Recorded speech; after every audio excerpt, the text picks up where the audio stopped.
Alrighty. Well, 皆さん、こんばんは。こんばんは。こんばんは。どうぞよろしく。どうぞよろしくお願いします。すごいよ。どうぞよろしくお願いします is a great way to start. Okay, Brady, こんばんは。こんばんは。お元気ですか？はい、とても元気。ありがとうございました。ハンター君は元気ですか？ はい。はい。はい、何？あ、はい。はい、元はい。気です。はい。You say, はい、元気です。はい、元気元気です。です。Yes. すごいよ。All right. Tonight we're going to go into a few logistical things that I think will be helpful for you. We're going to talk a little bit about money in Japan, not necessarily the exchange currency, but actually how you use money in Japan, because that's pretty significant. So you can be prepared when you go there. So, first one, Japan is traditionally a cash-only society. In other words, they're not set up to use credit cards. But COVID really forced them to be a little bit more credit card or digital payment based. It's not a perfect science. It doesn't mean that everyone does it, but they had to learn to do a little bit more contactless payment. And so, going through here, credit cards are accepted at most major stores, the convenience stores, amusement parks, restaurants. Main places where a lot of people go will most often take a credit card or a debit card.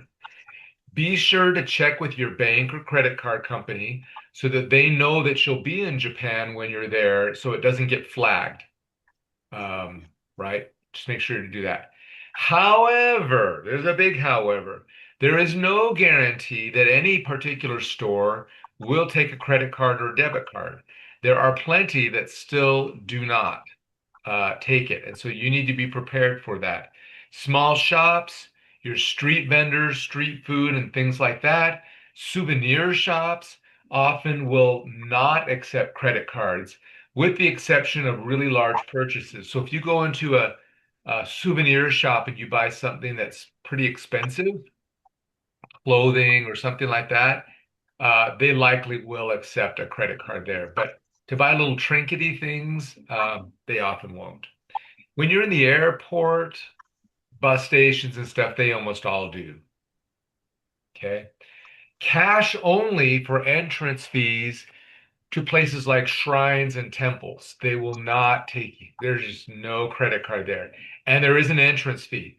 So most of them will charge, 200 yen, 400 yen to get in, and you will have to have that in the coinage there.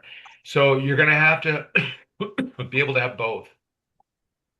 Nice thing is, like I said before, you don't need to take over yen with you. You can actually just use an ATM and pull out yen from the ATM, and the exchange rate will actually usually be better using the ATM than it would using some sort of exchange business. Okay? Any questions on that? Especially Brady, you've not been there before. Any questions? No. Sounds good to me. All right. One main form of payment that we use there is called the Suica or Passmo cards. These are prepaid cards, and you use them for travel, especially.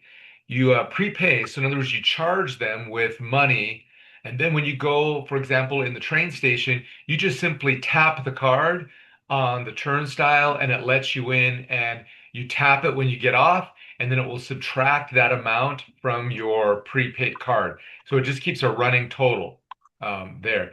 These are super convenient, and they also you are able to use these at many vending machines, many convenience stores, combini, right, Peyton? A combini. will accept Passmo cards or Suica cards. You can just tap and go. So super helpful, absolutely necessary. Now, there's a few things that have changed even since when we were there, Hunter, that are good to be aware of. One of them is that you have some digital options now. You can actually have Suica or Passmo on your iPhone or Apple Watch. And that makes it super easy. You don't have a card to lose then.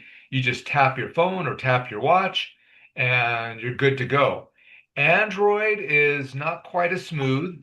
The digital is only works for phones, Android phones purchased inside of Japan due to hardware requirements.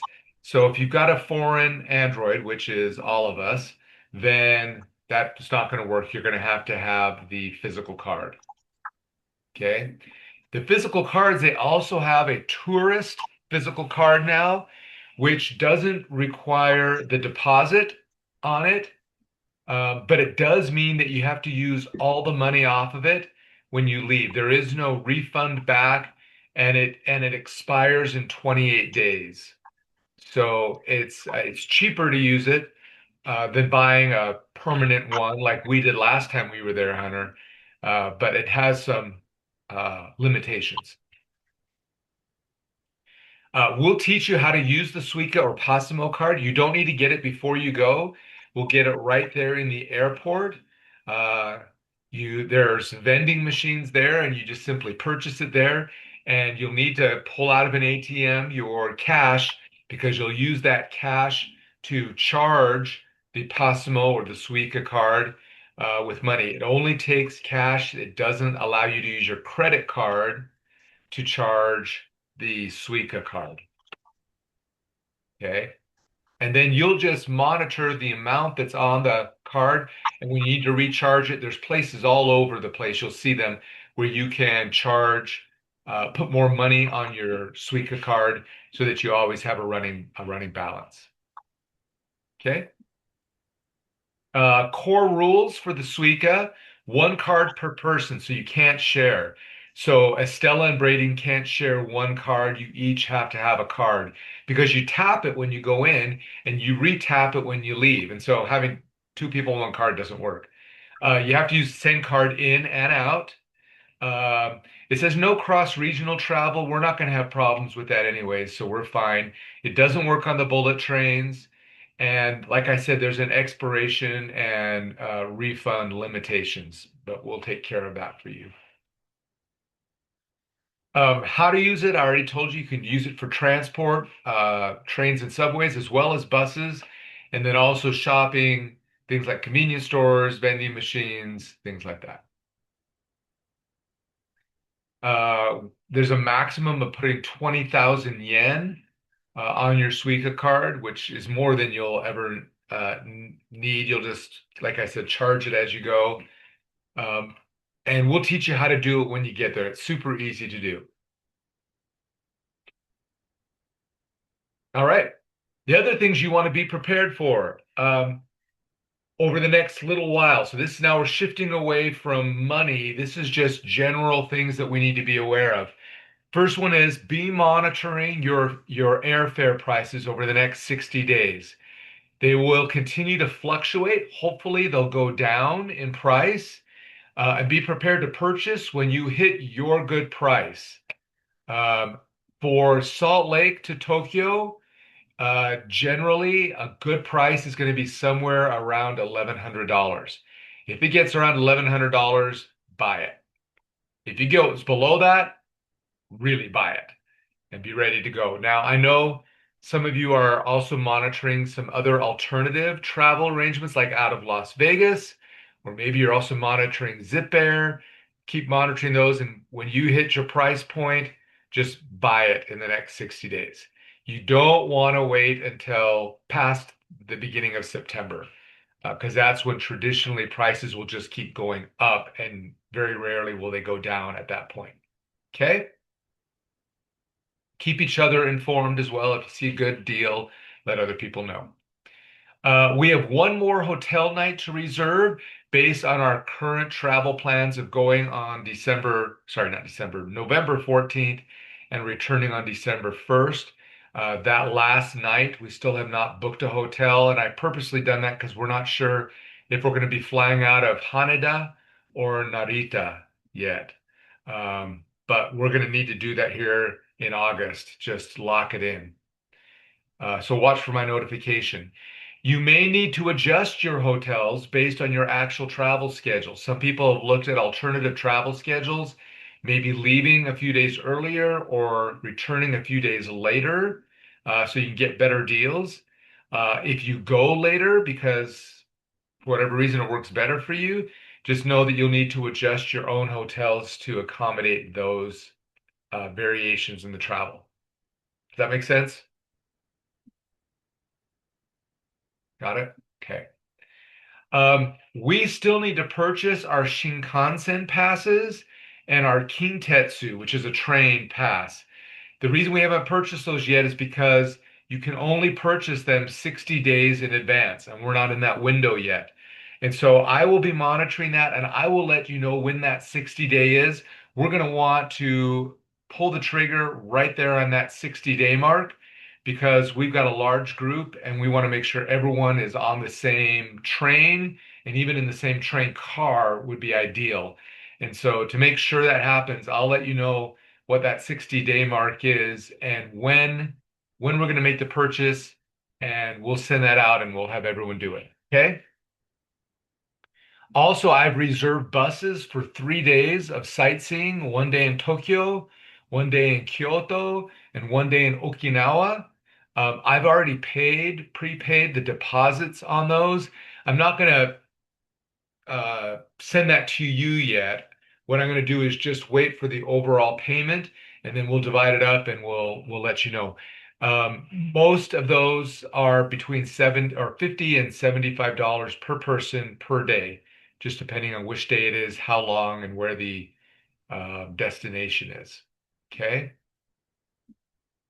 And then finally, the Satoyama reunion excursion list will be coming out soon, probably in August. So just know that that will give you an opportunity to sign up for which excursions you would like to go on. Those, again, be additional cost for you. But we're trying to negotiate those so that they're fairly reasonable in price. The one thing I would just say when we get there, I'll remind you, don't sign up for the Churumi or Churaumi, excuse me, aquarium experience because we'll be doing that. And this is just for my family here on that Sunday. So you don't want to duplicate, right? And I'll remind you of that. You'll want to choose something else. Okay. Any questions on those things that are kind of coming up in the next couple of months?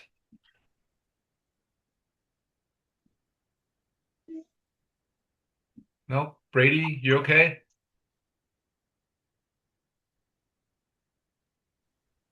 Yep. All right. Last thing people have been asking is like what to wear. I want to start looking for clothes and what should I bring? One of the challenges that we'll have at the time of the year that we're going is we're not sure what the weather will be like. It could still be really warm, it could be pretty cold, or it could be somewhere in between. We'll know better as we get closer. So I'm just going to speak in general terms of what the weather is normally like during that time. Generally in November, it's very mild temperatures, very comfortable.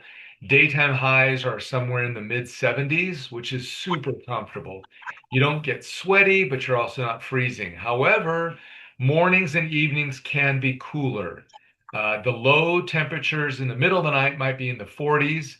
Um, Generally, like the morning could still be pretty cool, but layering is the key, right? Generally, it will be in the dry season, so there shouldn't be too much rain, but it's also Japan, so it could rain anytime. But much less likely for us to have lots of rain or heavy rain. Like I said, the strategy is layers. Layers, be prepared to just put on layers and then take off layers as you need to, and that will help you survive the fluctuation of temperatures that you may feel during the day. Really good walking shoes. Now is a good time to be looking for walking shoes and starting to break them in a little bit because you'll be doing lots of walking. And it's good to have more than one pair so that they have a chance to air out, especially if perchance we get rain and one of your pairs of shoes gets a little bit wet, they have some time to dry out and you can wear a fresh pair and not be wearing squishy, wet shoes all day. That's never fun. Good cushioned and absorbent socks are also super helpful. Strongly, strongly, strongly discourage the no sock look. Um, your feet just won't be liking it. So don't pack heavy. That's the number one mistake people make is they overpack and they pack heavy, heavy uh, clothing. So heavy jeans, heavy sweaters, lots of coats. Just plan on taking layering, like I said, taking one coat, hoodie, things you can layer, and you'll be able to do laundry along the way. Okay. Any questions on clothes, what to wear?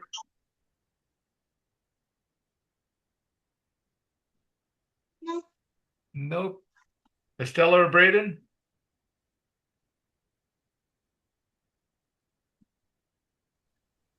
Nope. Okay. Yeah. We're good. All right. Okay, and the last thing was we were reviewing this with Peyton, some Japanese words to practice. So we're going to do a quick test, Braden. Let's see if you know what they are without, don't look. Here we go. What's kombini? Combini. I think I saw that one. It was convenience store. Yeah, it is. It's convenience store. But it's taken from the word convenience, right? Kombini, convenience store. Combini. Bento. What's Bento bento? bento box. Yep, a So like bento box. Exactly. a snack box or a lunch A box. lunchbox, exactly. Juice. Juice. Juice. But Peyton, tell us what else it also could mean. It also can mean other drinks. So, yeah. Yeah, they use it very generically. So not water, but it might be juice, it might be soda, it might Soda. be flavored water. They'll all call it juice. Okay. Mizu is water. Water. Yep. Omiyage. Omiyage is a souvenir. Omiyage. So think of Mr. Miyagi, omiyage. Okay. Omiyage. Go Shuincho. Go Shuincho is a lot of fun. It's a little book that you can buy at temples or shrines where each shrine and each temple has its own unique stamp. And so you go there and they'll stamp it, and it kind of lets you track all the temples and shrines that you've been to. They will not stamp just any book. So you can't just like buy an autograph book, a Mickey Mouse book. You can't just bring up a piece of paper and have them stamp it. That would be considered disrespectful because these are like sacred places. And this is actually, it's not a souvenir stamp. It really is to chart your pilgrimages. And so you'll want to get a Goshuin Show stamp book at one of these locations. They're really pretty, they're really cool looking. And then each location you go to, you can get a stamp. It's a lot of fun. Ganking. See if you can say the word ganking. Genki. Ganking, not Genki. Ganking has an Genki. N on the end. Yeah, it's cash. So remember, you're always Genki when you have Ganking, when you have cash in hand. Ganking, cash. Like I said, it's a cash only society. It has been traditionally. So sometimes they'll say Ganking dake, which means only cash. Kado. See if you can say Kado. Kado. Kado. Kado is taken from the word card. Kado, which Card. is their shortened form of Kado. credit card. So you can ask, Kado, I desu ka? I means good.